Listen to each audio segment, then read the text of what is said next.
Start recording. And we'll go to screen sharing.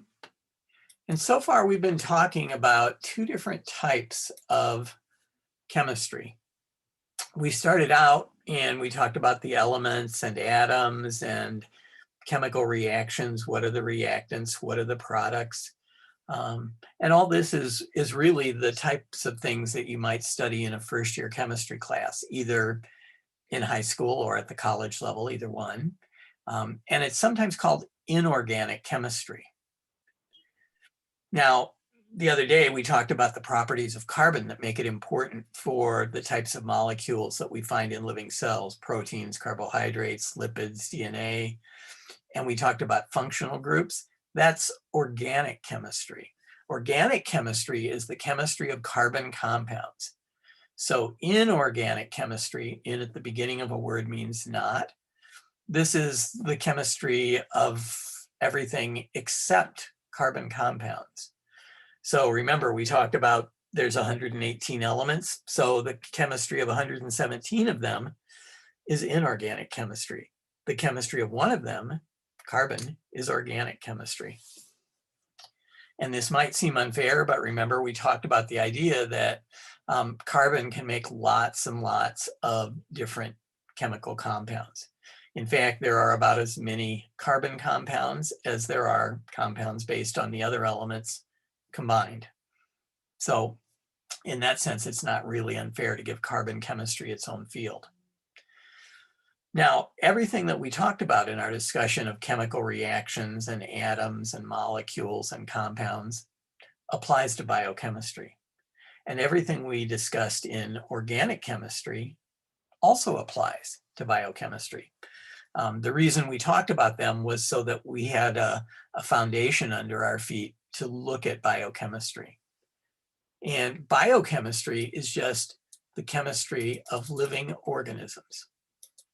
Used to be considered to be exactly the same thing as organic chemistry until in the 1830s, chemists started making organic compounds in test tubes.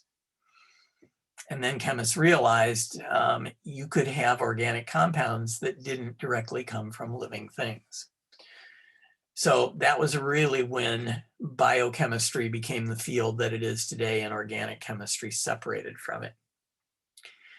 So when we talk about biochemistry, we study lots of different types of compounds. We study things called carbohydrates, lipids, proteins. And if you think about those three things, other than water, those three things make up most of the elements that we find inside a living organism, most of the weight. If we would look at your body by weight, there's a lot of water. Beyond the water, there's a lot of carbohydrates, a lot of lipids, and a lot of proteins. Now, there's another major category called compounds that are made from nucleotides. In our book, this is just called nucleic acids, or if you're using a different book, it might be called nucleic acids. The problem is nucleotides are small molecules. They serve as building blocks for larger molecules. One of the things they can build is molecules called nucleic acids, like DNA, deoxyribonucleic acid. But they can also build other types of molecules. So I prefer to call this category compounds made from nucleotides. But if you're looking at our book or looking up something online or using a different book, it might be listed just under the category nucleic acids. Now, besides these things, there are also vitamins. And vitamins are also organic molecules. So notice, carbohydrates, lipids, proteins, compounds made from nucleotides, vitamins, these are all organic compounds. So you can see why early chemists thought that organic chemistry was really the same thing as biochemistry. However, there are two types of molecules, two types of compounds in living things that aren't organic. One is minerals. So think of the things that you see if you look on a bottle of vitamins and minerals. Minerals include things like copper, zinc, iron, calcium, sodium, potassium, chlorine. magnesium, manganese. There are about 40 elements that are found in living organisms. All of them aren't found in humans, but some of the ones that are found in humans aren't found in other organisms as well. And these minerals are not organic. Most of these minerals are basically what we talked about a few days ago. They're ions. They're things that either have a positive charge or a negative charge. And one of the reasons that they have a positive or negative charge is that they're almost always mixed with water. Water is the most common molecule that we find in living cells. And of course, water is one of those few compounds that everybody knows the formula for, even if you haven't had chemistry. And water has the formula H2O. So notice water is not organic either. So minerals and water are not organic. The first couple things, carbohydrates, lipids, proteins, compounds made from nucleotides, vitamins, those are all organic molecules. And that means if you think back to when we discussed organic chemistry, we can represent all these molecules as being built around carbon atoms. Now, these different compounds undergo chemical reactions, but when these chemical reactions are due to the activities of a living cell, they're called metabolic reactions. So, you know, if you hear any of those late night infomercials talking about your metabolism, metabolism is really just chemical reactions. But it's chemical reactions that happen inside living cells or because of what living cells do. For instance, if we look at how you digest your food, when the food gets to your stomach, it doesn't go into cells in your stomach. Your stomach is like a pot, and you release chemicals into your stomach that break down the food. And that's metabolic reactions, but it's not really happening inside cells. It's happening in a pot made of cells, but it's not technically inside the cells. So a lot of what we're going to talk about is metabolic reactions. So let's look at the different types of compounds first, and then we'll get to metabolic reactions in a few chapters. We talked about them very briefly when we talked about inorganic chemistry and chemical reactions. But we'll come back and look at them in more detail because later we're going to look at metabolism. So let's start out by looking at carbohydrates. And in terms of their chemistry, carbohydrates have a very specific chemical definition. Carbohydrates are defined as polyhydroxyl ketones or aldehydes. Now, before you get intimidated, think back to what we talked about the other day when we were talking about functional groups in organic chemistry. And when we look at functional groups, remember that the hydroxyl group is an OH. Poly means many. So carbohydrates have many OH functional groups. In fact, most of them have an OH functional group on almost every carbon, but not every carbon, because carbohydrates are either ketones or aldehydes. Well, remember, ketones and aldehydes are things that have that carbonyl functional group, a carbon with a double bonded oxygen. So we'll look at some carbohydrates in a moment, and one of the things we'll point out is our carbonyl group and lots of OH groups.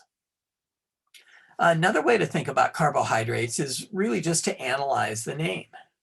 If we look at the name starts with carbo. Well, carbohydrates contain carbon atoms. And the second part of the name, hydrate, when you think about hydrate, you should be thinking about water. And we know that water has the formula H2O. When we look at carbohydrates, carbohydrates usually have twice as many hydrogen atoms as they do oxygen atoms. Not always, but usually. So this means that you sometimes see kind of the generic name for a carbohydrate written as CH2XOX, meaning there are twice as many hydrogens as there are oxygens. If you think about X as being a variable, like in a math problem. So this is usually the case. We'll see some examples as we go along through the semester where there aren't exactly twice as many hydrogens as oxygens. The very simplest carbohydrates are something called monosaccharides. Now, mono means one. So a monosaccharide is the simplest carbohydrate there is. If you take a monosaccharide and you break it down into smaller chemicals, and you can do that, that's fine, but you don't have a carbohydrate anymore. Monosaccharides can't be broken down and still give you a carbohydrate. Saccharide just means sweet. You don't see it very much anymore, but the first artificial sweetener that came on the market before NutraSweet and aspartame and stevia and things like that was a artificial sweetener called saccharin. So saccharin means sweet. So a monosaccharide is one sweet, can't be broken down. Now, a lot of times monosaccharides and sometimes disaccharides with them are just called simple sugars, because compared to other carbohydrates, they're much, much easier to think about in a chemical sense. So let's look at some monosaccharides, and let's look first at probably the most important one, called glucose. And glucose has the formula C6H12O6. Now, the problem with writing glucose's formula as C6H12O6 is that this doesn't give you a lot of clues about how the atoms are connected. So we can also write this out carbon by carbon. We can write out CHO, CHOH, CHOH, CHOH, CHOH, CH2OH. Really lengthy, and keep in mind that glucose is a pretty small organic molecule. So glucose has 6 carbons. So let's go through and see. Okay, here's 1 carbon. Here's 2. Here's 3. Here's 4. Here's 5. And here's 6. Because if these two formulas are really equivalent, we should have 6 carbons in each of them. There are 12 hydrogens. So if we look at our hydrogens, here's 1, here's 2, 3, 4, 5, 6, 7, 8, 9, 10, 11, 12. Okay, and then finally oxygens. Here's a CHO, here's a CHOH, here's a CHOH, here's a CHOH, here's another CHOH, here's another OH. So we've got 1, 2, 3, 4, 5, 6 oxygens.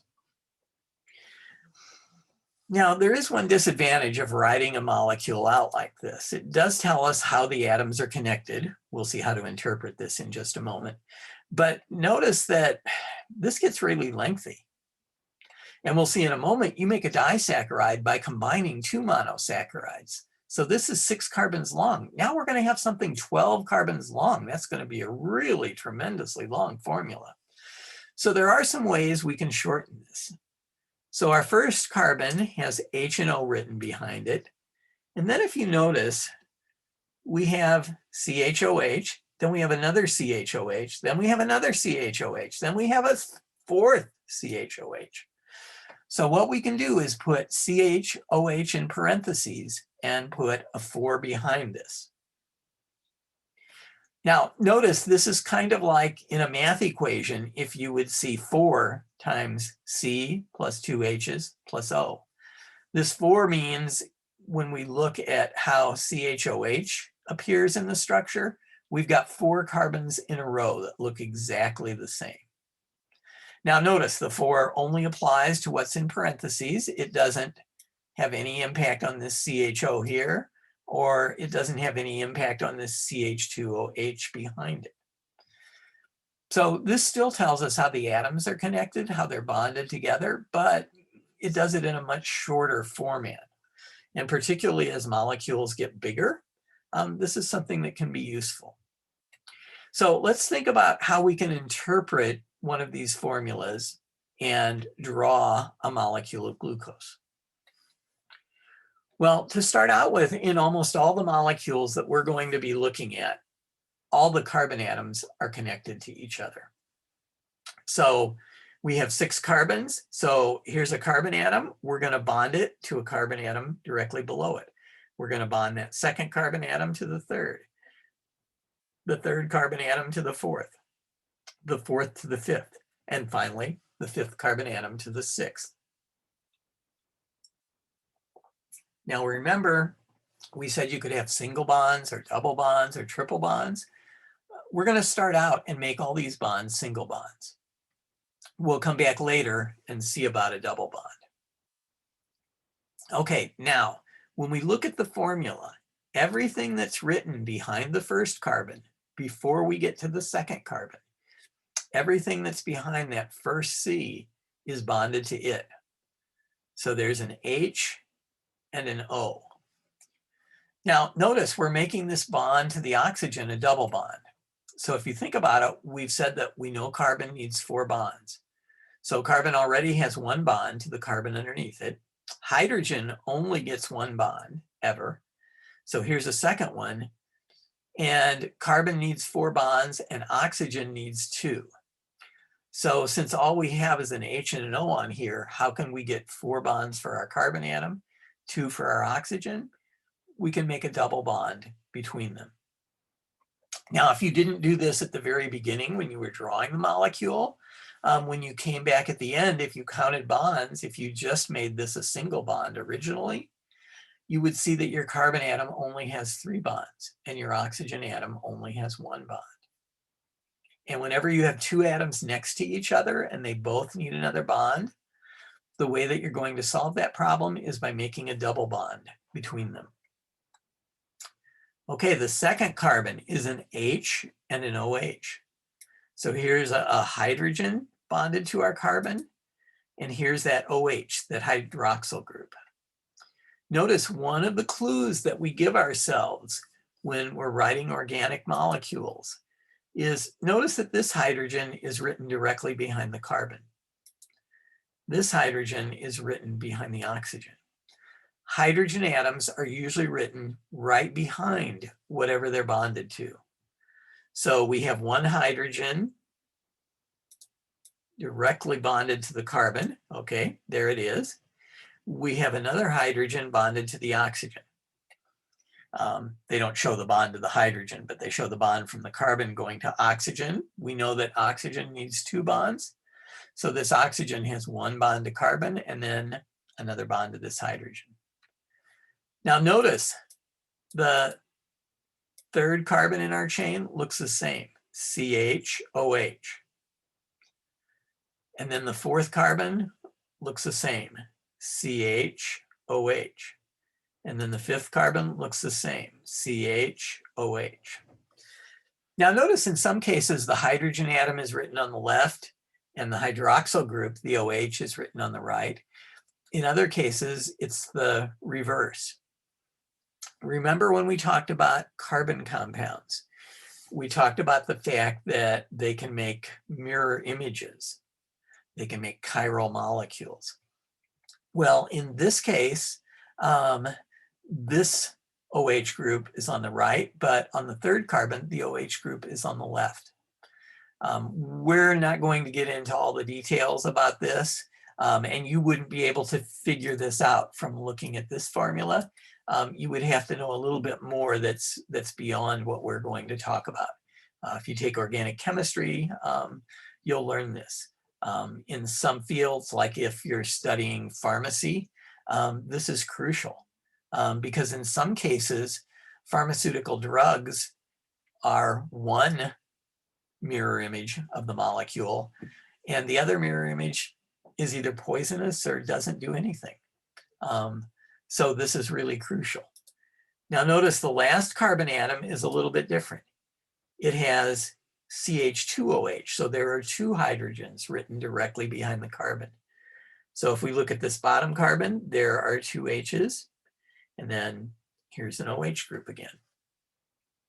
Now, keep in mind, there's nothing magical about drawing this molecule up and down, about drawing it vertically. I could have drawn this horizontally, or we could have drawn it at an angle. If we would look inside cells in your body, or this is glucose, so glucose travels throughout your blood. It's what we call blood sugar. If we would look at glucose molecules, they're not all oriented straight up and down in your body. That's just for convenience. Now let's go back to our chemistry again and remember what we said. Carbohydrates have lots of hydroxyl groups, lots of OHs. So here's an OH, here's another OH, here's another OH, here's another OH, here's another OH. So there's an OH group on every carbon except the first one has a double bonded oxygen.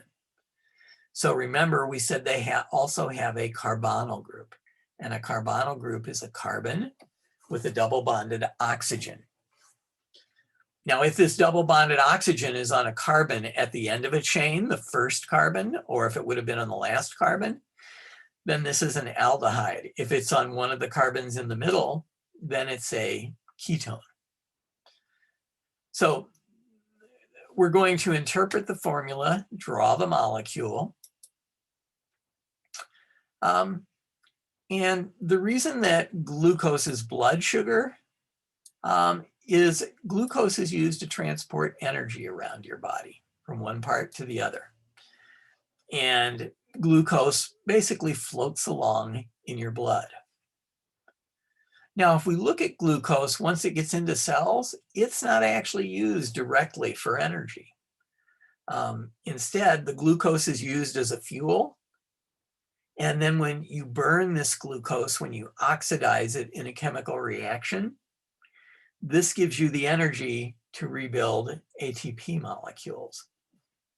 And ATP is what living cells use for fuel. When you move your hand, if you're taking notes, if you blink your eyes, when you digest your food, if you walk across the room, all of that takes energy. And how do your cells get that energy? From ATP. The problem is when they use ATP for energy, they break it down into smaller pieces. So your cells use glucose to rebuild ATP, and then they break it down again for energy again. So you need glucose from the food that you eat because this is going to provide the energy to rebuild ATP. And you're going to have to rebuild ATP again and again and again. Now later, when we talk about bigger carbohydrates, glucose is the main building block to make larger carbohydrates, especially once we get bigger than about 3 carbohydrates combined. Now, when we think of glucose, we can think of this linear structure. Notice when we talked about why carbon is important, we said one of the things that carbon can make is straight chains. So this would be an example of a straight chain compound.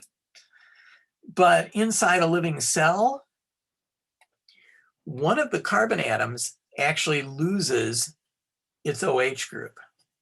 And that's actually this carbon right here. And a carbon next to it loses the hydrogen off its OH group. So if we lose OH and H, what formula does OH and then another hydrogen make? If we have an OH and an H, how many hydrogen atoms do we have? We have 2. And if we have an OH and an H, how many oxygen atoms do we have? 1. Well, 2 hydrogens and 1 oxygen is H2O. water. So one of the atoms loses its OH, one of the atoms loses its H. Those two things combine and make water.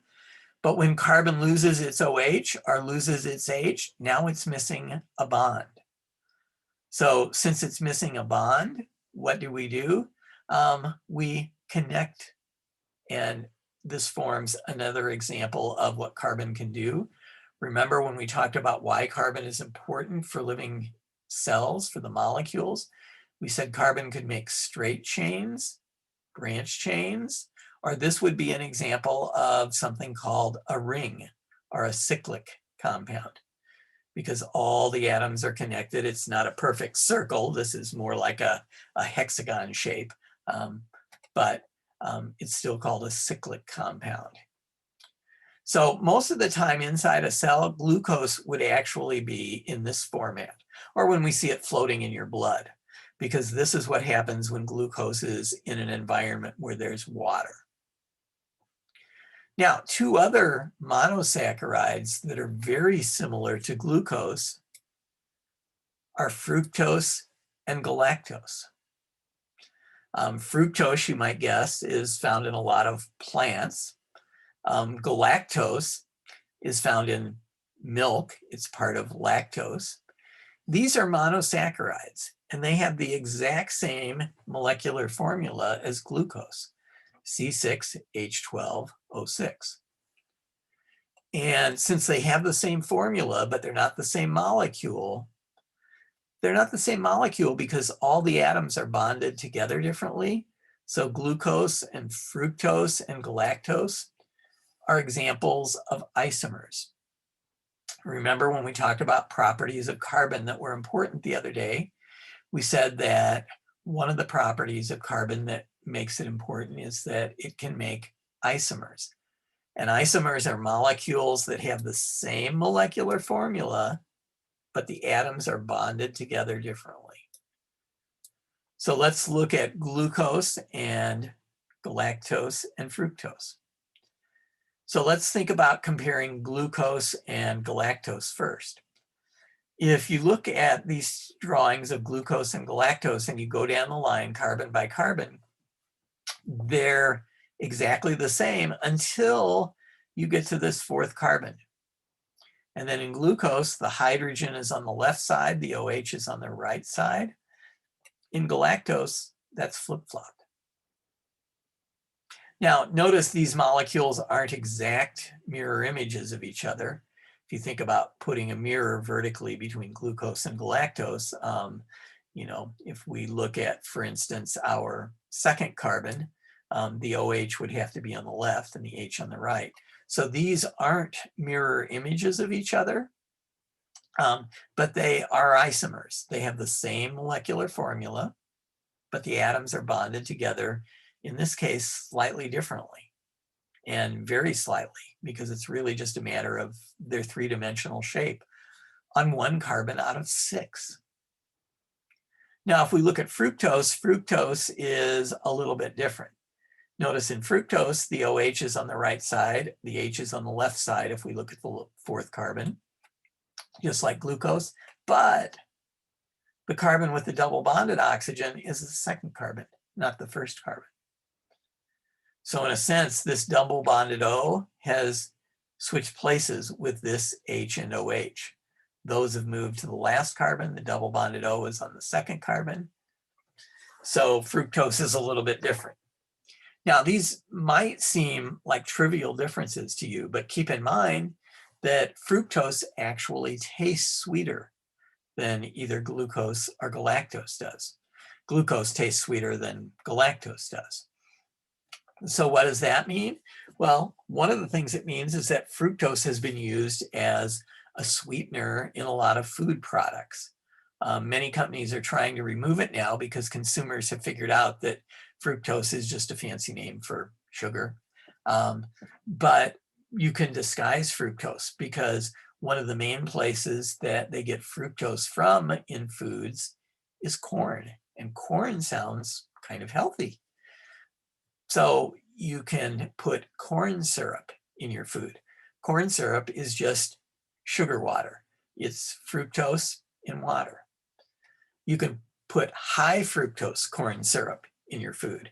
That just means it's got more sugar in it, high fructose compared to just regular corn syrup. But if you're looking at a label and you see corn syrup, you might think that corn syrup is healthy, but it's really sugar water.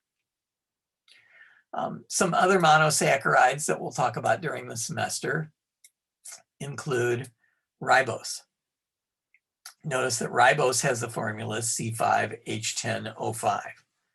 So it's not an isomer to glucose and galactose and fructose. Remember, they all have formulas C6H12O6. But it does have twice as many hydrogens as oxygens. And ribose is found in RNA and some other compounds. It's actually found in that ATP. And ribose is very closely related to deoxyribose. Now, notice D at the beginning of a word means away. So deoxyribose has oxygen taken away from it. And if we look at the formula for deoxyribose, it's C5H10O4, whereas ribose was C5H10O5. So deoxyribose has lost one oxygen atom. And notice that means if you look at it, this is an example of a carbohydrate where there aren't exactly twice as many hydrogens as oxygens. If there were twice as many hydrogens, there would only be 8. So deoxyribose and ribose are very similar. One oxygen atom is the only difference. Similarly, glucose, galactose, and fructose actually have exactly the same number of carbon, hydrogen, and oxygen atoms. Now, in your body or in most living things, we don't find a lot of monosaccharides. Usually, monosaccharides are combined to make larger molecules. So one type of larger carbohydrate that we can make from monosaccharides is something called a disaccharide. Now, di means two. So a disaccharide is made by combining two monosaccharides together. And the type of reaction we use is something called a dehydration synthesis reaction. So remember just a moment ago, we talked about glucose forming a ring, and we said one carbon atom loses an OH, one carbon atom loses a hydrogen, that makes water. So glucose actually does a dehydration reaction with itself. But in a dehydration synthesis reaction, we're going to lose some water. That's why it's a dehydration reaction. But synthesis means make something. We're going to make something bigger. So in a dehydration synthesis reaction, we're always going to have one reactant that loses a hydroxyl group, which is OH. We're going to have another reactant that loses a hydrogen. The hydrogen and OH are going to go together to make water. So this is what gives us our name. We're losing a molecule of water. But when we lose the OH, we need to replace the bond that it had. When we lose the hydrogen, we need to replace the bond that it had.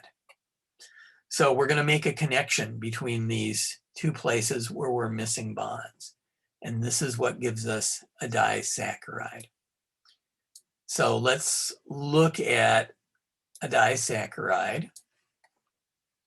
So let's take glucose, which has the formula C6H12O6, and let's take fructose, which has the formula C6H12O6 again, and put them together to make sucrose, which is the technical name for what we sometimes call table sugar or just plain sugar.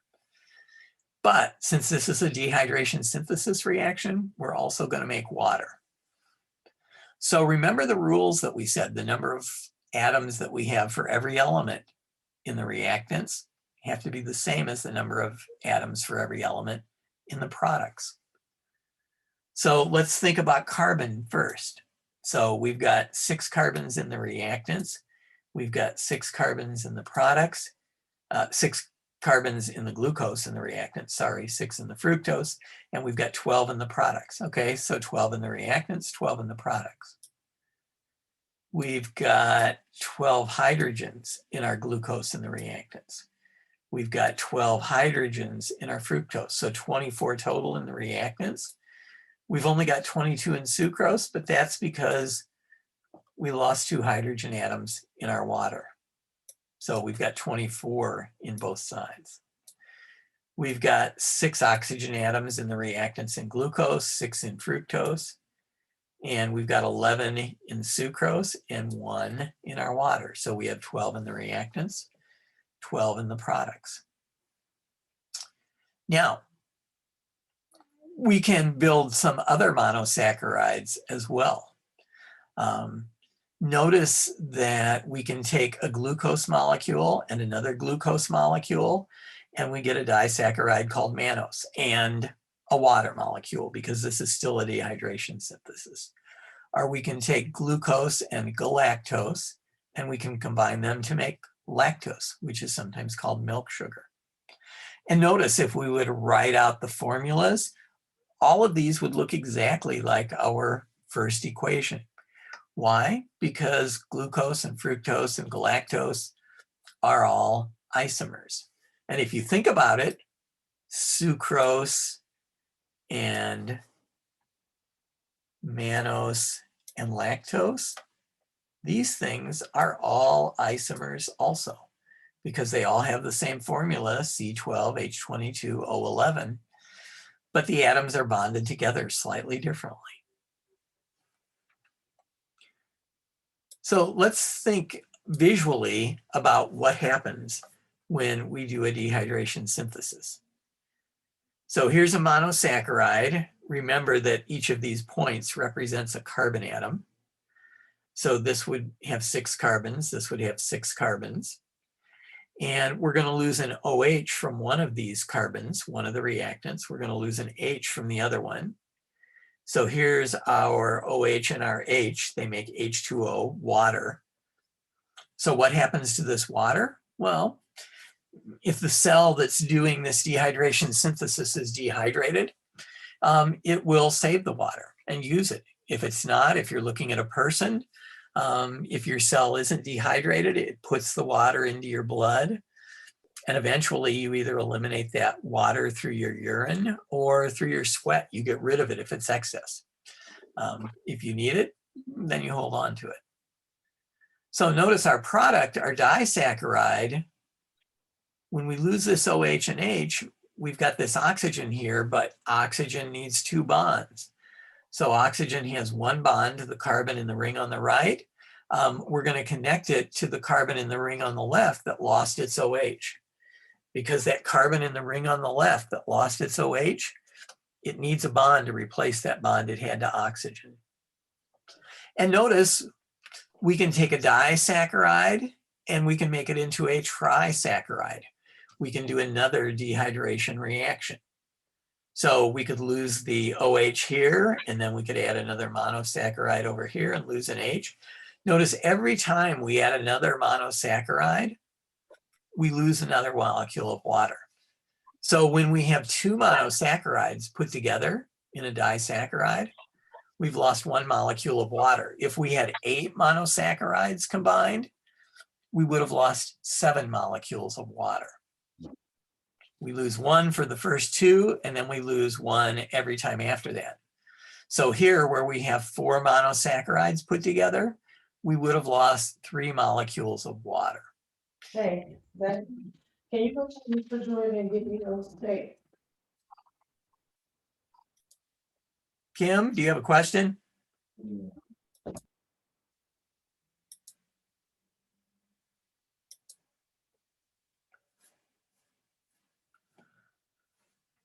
So we have 2 types of No, carbohydrates. Go ahead, Kim, do you have a question? no, I don't have a question yet. Not yet. That's okay. So we have 2 carbohydrates that are bigger than a disaccharide. One of them is called an oligosaccharide. And oligo means a few. And that's kind of vague. So usually oligosaccharides are considered to have somewhere between 3 and 10 monosaccharides in them. So if we go back up for a moment to where we were, this would be an oligosaccharide made from 4 monosaccharides. It says polysaccharide, but if it only has 4, we don't call it poly yet. We'll see why in a moment. So oligosaccharides do a lot of important things. A lot of oligosaccharides are found on the outside of cells. And oligosaccharides work kind of like ID cards in many of your cells. You have one of the systems in your body called your immune system. And your immune system goes around looking for foreign material. Now, that foreign material could be a bacteria cell that's infecting you, could be a parasitic worm that got into your body. It could be a virus. It could be just a piece of pollen in your lungs. But when it finds foreign material, your immune system cells will attack it. Well, how do they know that it's foreign? Well, the way that they know that it's foreign is you have a pattern of oligosaccharides on the outside of your cells. And this serves as a kind of ID tag. Now, your immune system sometimes makes mistakes. There are some people who have what are called autoimmune diseases. For instance, juvenile diabetes is an autoimmune disease. Your immune system gets confused and it attacks some of the cells in your pancreas that make insulin. Rheumatoid arthritis is an autoimmune disease. Your immune system gets confused and it attacks some of the cells in your joints. Lupus is an autoimmune disease. It's kind of a tricky one because it can attack cells in different parts of the body. So the symptoms for lupus aren't always the same in different people or even in the same person in different outbreaks. So this identification purpose is crucial. Now, some of these molecules also hold cells together. We have to have something so that cells know which organ they're a part of. And some of these glycoproteins from one cell can attach to glycoproteins from another cell. And this way, compatible cells, cells that are part of the same organ, can stay in the same location. So if you've ever seen any of those science fiction movies where they, blend a person up and then they put them in a vat and their body starts to reassemble miraculously, that's mostly science fiction. That wouldn't happen. But if we separate cells in your heart and we mix them from cells in, say, your kidney, heart cells would start to clump together. Now, where it's quite different from the science fiction movie is the cells from your heart would clump together. They wouldn't make a heart. They wouldn't pump blood. So you wouldn't really regrow into a new person or anything. But cells from the same region do clump together. And this is especially important when we look at how an embryo develops.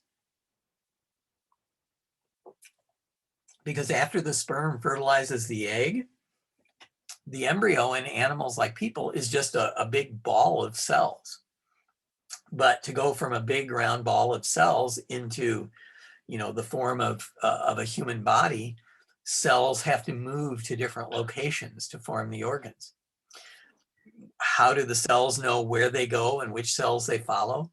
Because of some of these carbohydrates as well as other molecules on the outside of the body. The biggest carbohydrates are called polysaccharides. And that's why up here I said this isn't really a polysaccharide. This would probably be better labeled as an oligosaccharide. Poly means many. Remember, we talked about polyhydroxyl with our carbohydrates a moment ago. And they're often called complex carbohydrates. And they contain many monosaccharides. One of the most common ones is something called amylose, which is often called starch. And starch is usually built from between 30 and 300 glucose molecules. There are different types of starches. They're not all exactly the same. So that's why we can't say 37 glucoses or anything. It depends. And when we look at amylose, amylose has two different types of bonds. Remember, they're being built from glucose molecules, and glucose has 6 carbons.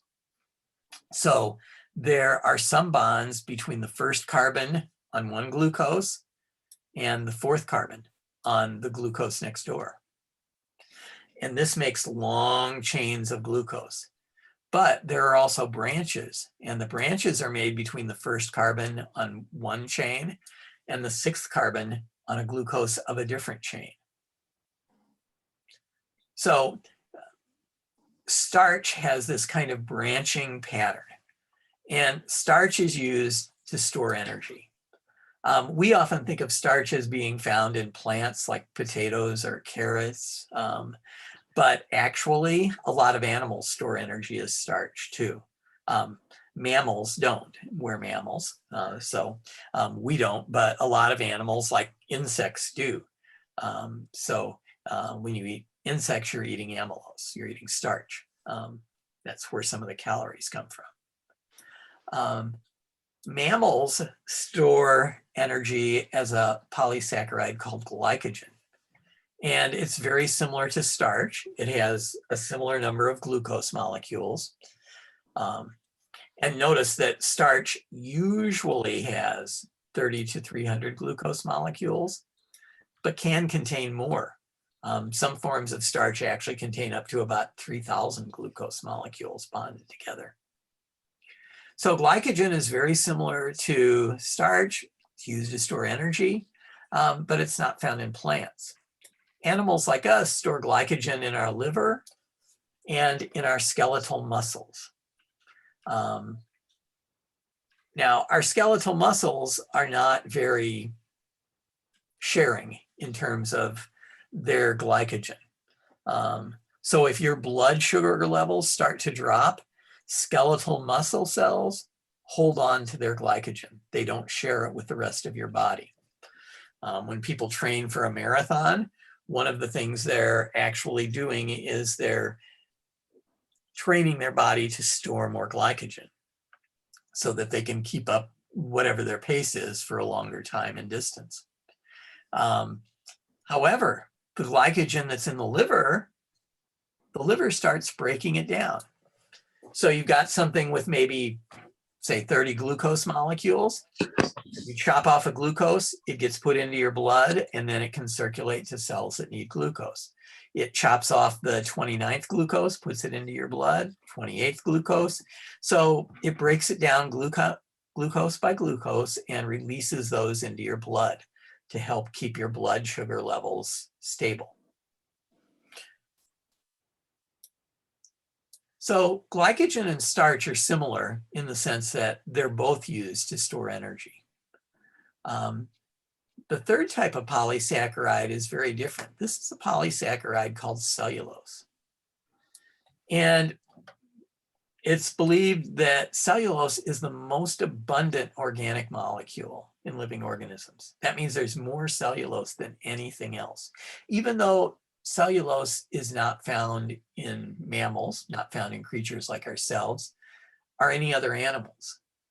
Cellulose is found in a part of the cell called the cell wall. Think of the walls of a room or a house. The cell walls in a plant cell surrounds the cell.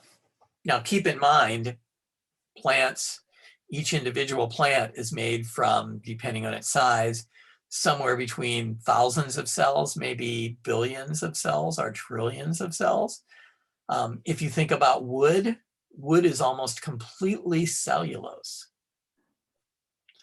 Now notice, you can eat starch and you can eat glycogen and you can digest them. But to digest anything that's in your food, you have to have something called an enzyme that will break that down. So for instance, if we go back to starch, starch is called amylose. There's an enzyme called amylase. Things that end in ASE are usually enzymes. There's an enzyme called amylase in your digestive system, and it breaks starch down into the individual glucose molecules. So if you want to do a simple experiment to show that this works, get something like a saltine cracker. It works best if it's like a really plain cracker. And what you can do is put this saltine cracker on a plate and spit on it, put some saliva on it, cover it with as much saliva as you can, and come back in a half hour or an hour. And if you're too squeamish, this might not work, but touch it and it'll have liquefied. Why? Because starch is a very large molecule. It has a firm texture to it. Glucose is really small. So as the saliva sits on the starch and gradually breaks it down, you will liquefy that cracker. And that's basically what happens when you chew up starch in your mouth. Doesn't happen very completely because typically you don't leave the food in your mouth for very long. You can kind of do a variation on the same experiment. You know, take a bite of a saltine cracker and chew it up, but instead of swallowing it immediately, and this takes real patience, let it sit in your mouth for a minute or two.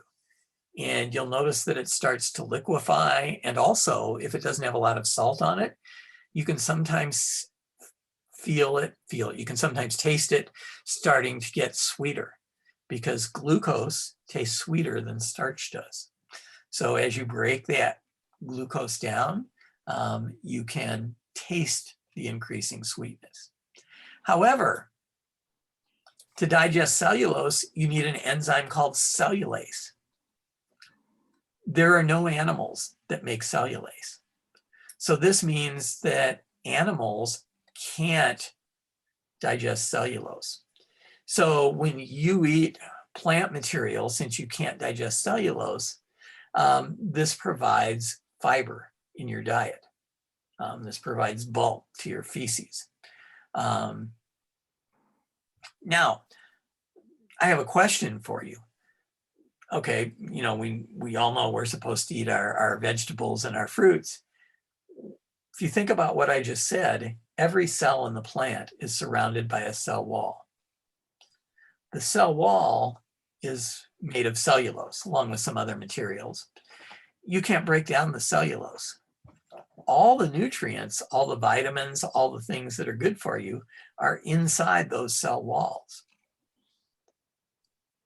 How can you get any of those nutrients out if you can't break them down chemically, if you don't have the enzyme cellulase?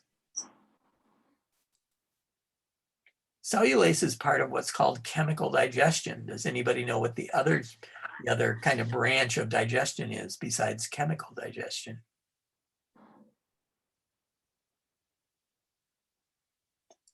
There's something called physical digestion. So think about what happens when you eat your food, for instance. How can you get to the nutrients inside the plant cells? Well, one way is instead of chemically breaking down the cellulose that makes up those cell walls, what about ripping that cellulose to shreds by chewing it? And you can see a good example of what a difference this makes if you have a younger child or a sibling, or may have happened to you at some point. What happens if you eat small bits of plant material and you don't chew them up very well? Say corn kernels or peas. In another few hours, you can look at what comes out of the digestive system and you can see that you couldn't digest those corn kernels or those peas. They still look like corn kernels or peas. They pass through untouched if you don't chew them up, if you don't physically break apart the cells. There's not much you can do with them.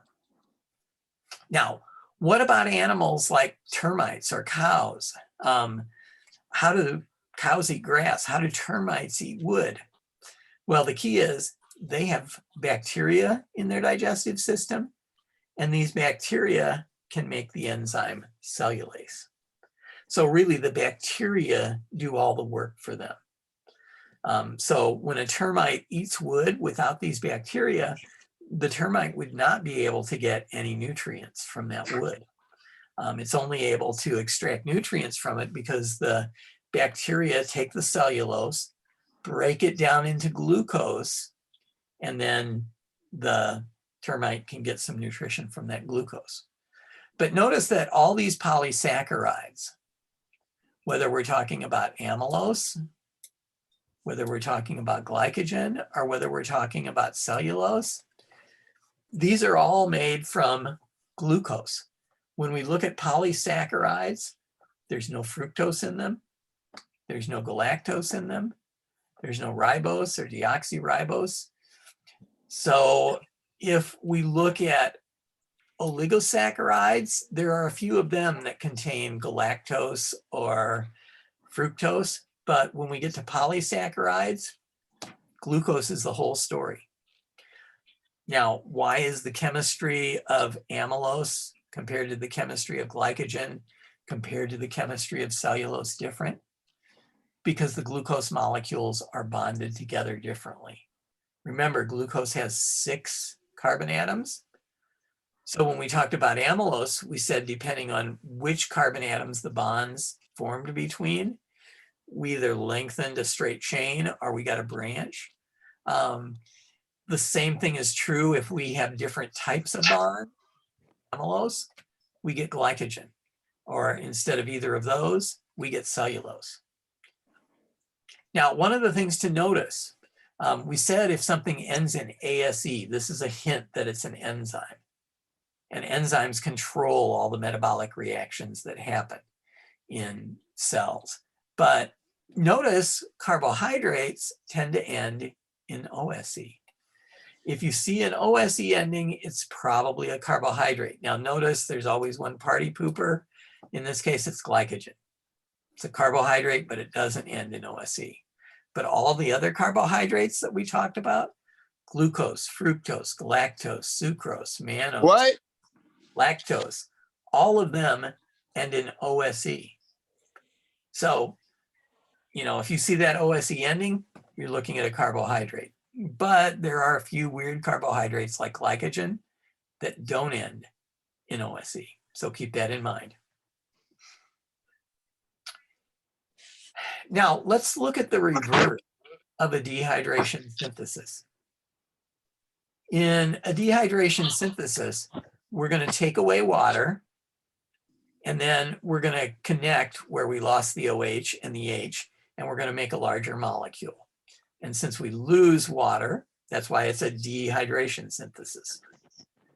But during digestion, if you would eat a disaccharide, for instance, if you eat something with sugar in it, sucrose, you can't actually bring sugar into your system.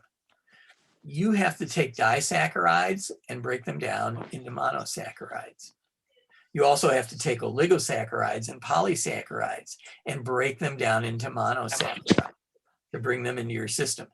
This is why people can't digest cellulose. We don't make cellulase, and we don't have enough bacteria living in our digestive systems that we can enlist their aid.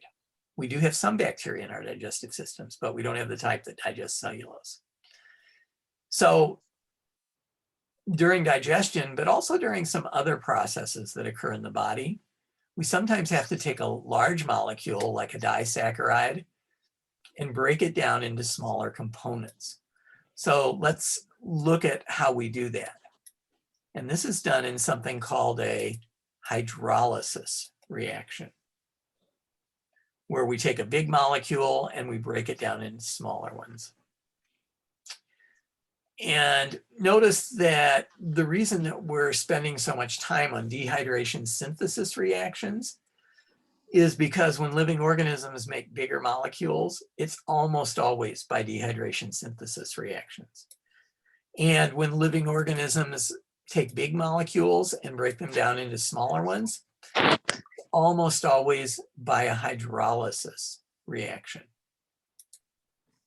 So whenever we see lysis, lysis means to unbind or to tear apart or to break down. So in a hydrolysis reaction, we're going to break down a molecule. And how are we going to break it down? Hydro. Well, that refers to water. So one way to think about a hydrolysis reaction, it's kind of the mirror image or the reverse. In a dehydration synthesis, we had one reactant, lose an OH.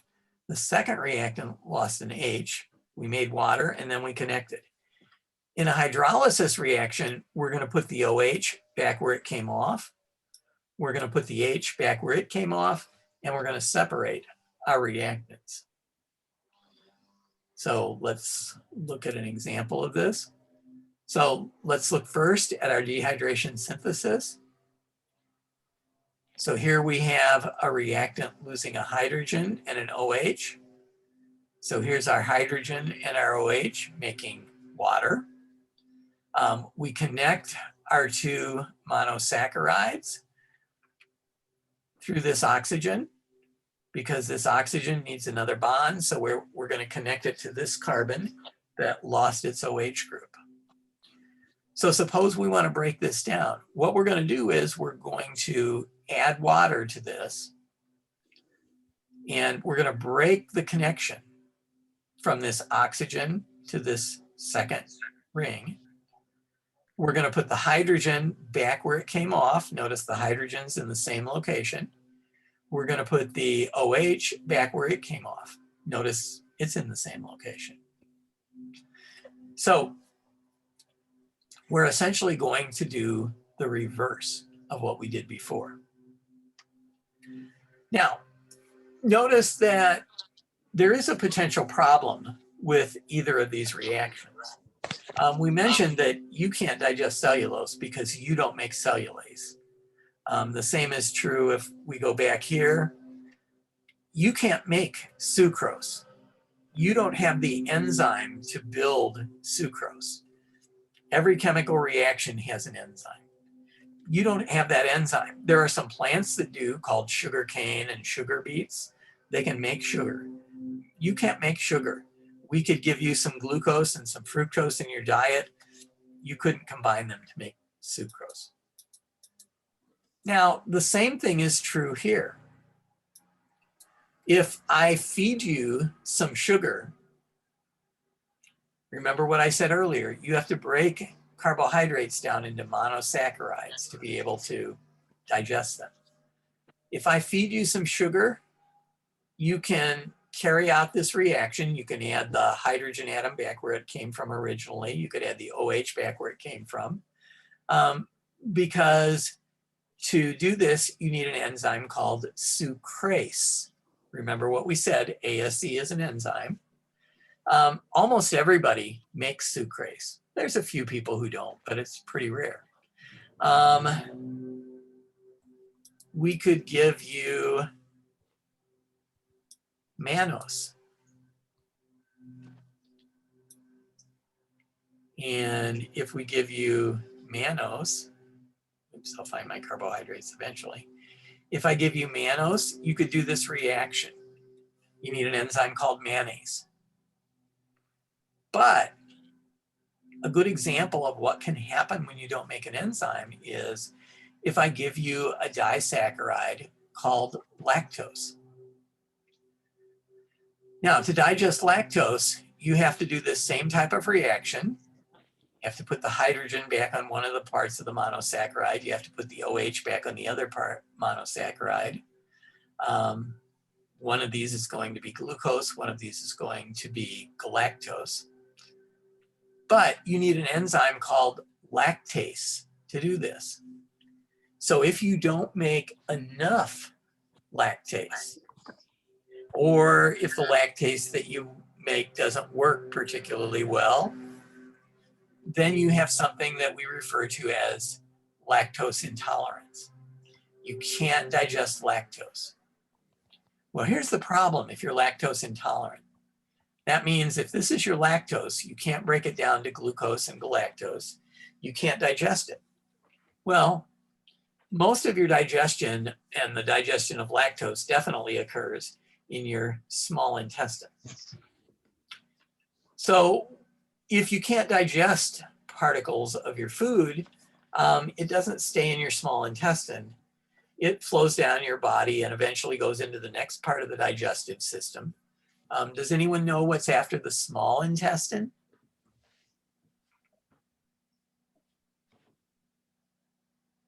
The next part of your digestive system is something called the large intestine. And in the large intestine, there are a lot of bacteria. And even if you can't digest lactose, they can probably digest lactose. But when they digest lactose, they make some byproducts in their metabolism. And so if you have lactose intolerance, what happens? If you eat something containing lactose, you might get diarrhea, you might have gas, you might feel bloated. And that's because of these bacteria in your large intestine. So we talk about lactose intolerance. It's very rare, but there are some people who have sucrose intolerance, sugar intolerance. They can't eat sugar or they get symptoms very similar to a person with lactose intolerance. It's much, much, much rarer. So we don't hear about it very often, but it does happen. And there's also mannose intolerance. But again, it's much, much rarer. So we don't really hear about it very often, but it does occur.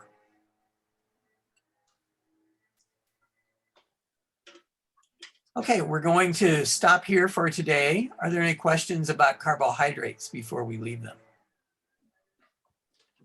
No.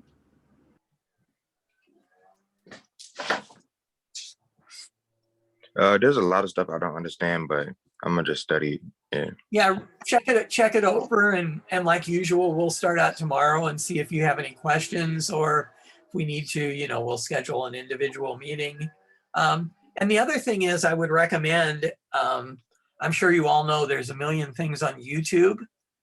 There is a place on YouTube called Khan Academy, KHAN. They have their own website, but a lot of their videos are posted on YouTube. And Khan Academy is free, but they do have some short lectures on a lot of the topics that we'll be covering. Keep in mind they may look at things a little bit differently, but there are different ways to approach the same subject. And there's also a group called the Amoeba Sisters, AMOEBA, the Amoeba Sisters, and a bunch of their videos are on YouTube as well. And again, I think they have their own website. There are probably lots of other sites as well. Those are just two that I've had students use in the past that they've liked. But it's especially good to watch a video, and probably tomorrow we'll have a video that I'll play for you. But sometimes if you can see the continuity, that makes more sense than me just talking about what the steps are. Mm-hmm.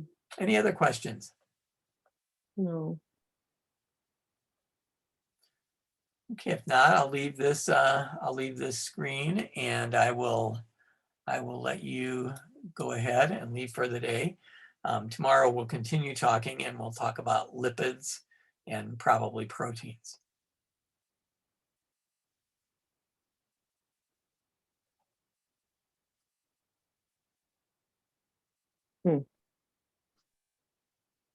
See you tomorrow.